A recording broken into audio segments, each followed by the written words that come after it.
লজ্জা করে না? একটা মহিলা একটা পুরুষের নষ্ট করো, তারপরে গালি এক গালি বাবার লাগে ফেম করছো, কি ফেম করছো কি? জামায়াত নেতার সঙ্গে ভালোবেসে বিয়ে করেছিলেন রোজিনা। স্ত্রী হিসেবে স্বীকৃতি পেতে ভোলার চরফেশনে জামায়াতে ইসলামী নেতার বাড়িতে অনশন শুরু করছেন ২৮ বছরের এই তরুণী রুজিনা বেগম। এ ঘটনায় এলাকা জুড়ে চাঞ্চল্য সৃষ্টি হয়েছে।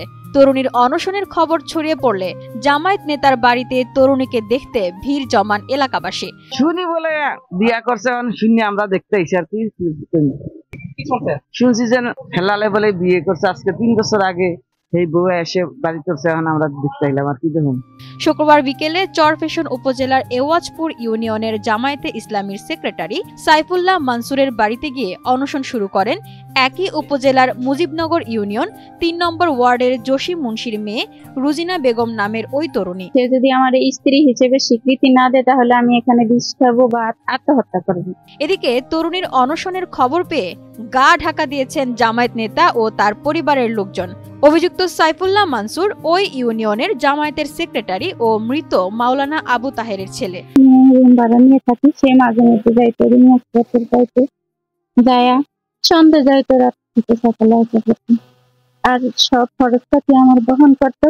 সরাসরি যেগুলো খরচ দিছে আর বাকি খরচ বিকাশে যেগুলো দিছে ওগুলা ৩ বছর ডকুমেন্টস আছে।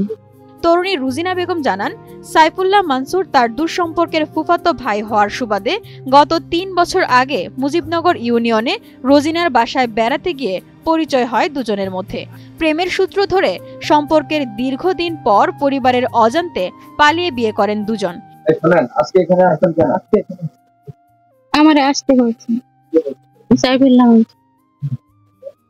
এখন বলছে যে তুমি আমাদের বাসায় এসে পড়ো। পরে আমি এসে পড়ছি, এখন আসছি আর তার আম্মা দরজা খুলছে। খোলার পরে আমাদের ঘরের ভিতরে জায়গা দিতেছে না, দরজা বন্ধ করে ফেলাইছে। বলছে তুমি কে বলছো? আমি বুঝিনি। পরে দরজা বন্ধ করে ফেলাইছে, আমাদের ঘরে ঢুকতে দেয়নি। আমি দাবি নিয়ে আসছি সাইফুল্লাহ মানসুরের সাথে আমার বিয়ে হয়েছিল, কিন্তু সেটা এখন তারা অস্বীকার হয়ে যায়।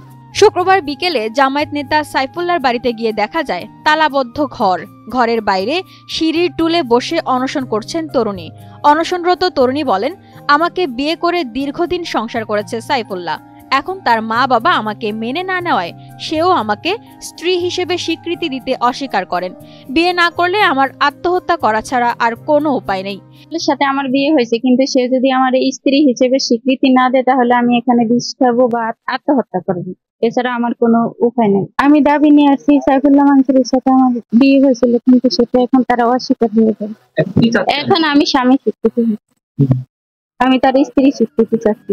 এই ঘটনার পর থেকে গা ঢাকা দেয় জামায়াত নেতা সাইফুল্লাহ মনসুর। মুঠোফোনে কল দিয়ে যোগাযোগের চেষ্টা করলেও তার ফোন বন্ধ থাকায় তার বক্তব্য জানা যায়নি। চরফেশন উপজেলা জামায়াতের আমির মীর শরীফ হোসেন জানান, তারা পারস্পরিক আত্মীয় স্বজন। ঘটনাটি ষড়যন্ত্রমূলক হতে পারে।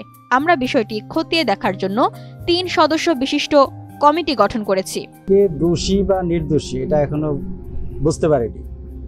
আমরা এই বিষয়টা শোনার পরেই আমরা সাংগঠনিক ওয়েতে আলোচনা করেছি এবং ৩ সদস্য বিশিষ্ট তদন্ত কমিটি গঠন করেছি।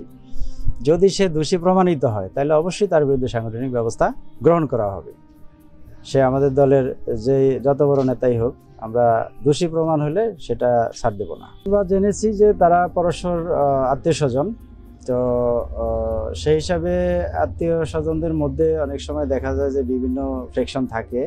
তো সেই হিসাবে আমাদের কাছে এরকমও মেসেজ এসেছে যে এটা একটা দুরভিসন্ধি, একটা গ্রুপের চক্রান্ত হতে পারে।